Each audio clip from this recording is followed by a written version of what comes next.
കോഴിക്കോട് താമരശ്ശേരി ചുരത്തിലൂടെ യാത്ര ചെയ്യുന്ന യാത്രക്കാരുടെ ശ്രദ്ധയ്ക്ക് മണ്ണിടിച്ചിലുണ്ടായ താമരശ്ശേരി ചുരത്തിലെ തടസ്സങ്ങൾ നീക്കുന്ന ജോലികളെല്ലാം പുനരാരംഭിച്ചിരിക്കുകയാണ്. മണ്ണും പാറക്കല്ലുകളും മരവും ഒക്കെ നീക്കം ചെയ്യാനാണ് ശ്രമം നടത്തിക്കൊണ്ടിരിക്കുന്നത്.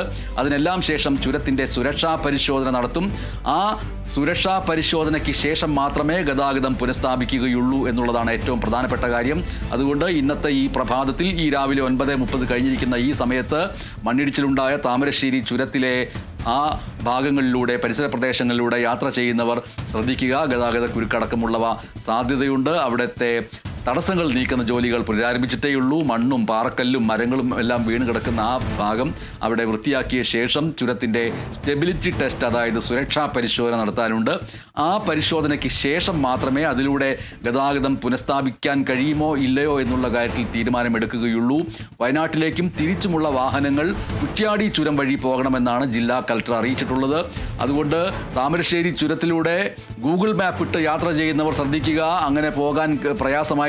വയനാട്ടിലേക്കും തിരിച്ചുമുള്ള വാഹനങ്ങൾ കുറ്റ്യാടി ചുരം വഴി പോകണം. അത് വളരെ പ്രധാനപ്പെട്ട അറിയിപ്പാണ്. കുറ്റ്യാടി ചുരം വഴിയായിരിക്കണം വയനാട്ടിലേക്കും തിരിച്ചുമുള്ള യാത്ര.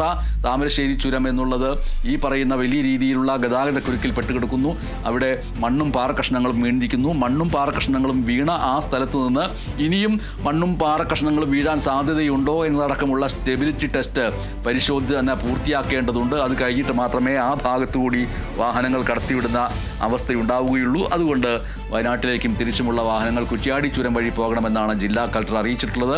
കുറ്റ്യാടി ചുരത്തിൽ കനത്ത ഗതാഗത കുരുക്കാണ് ഇപ്പോൾ അനുഭവപ്പെടുന്നത്. കാരണം എല്ലാ വാഹനങ്ങളും കുറ്റ്യാടി ചുരം വഴി പോകുന്നത് കൊണ്ട് അവിടെ കനത്ത ഗതാഗത കുരുക്കാണ്.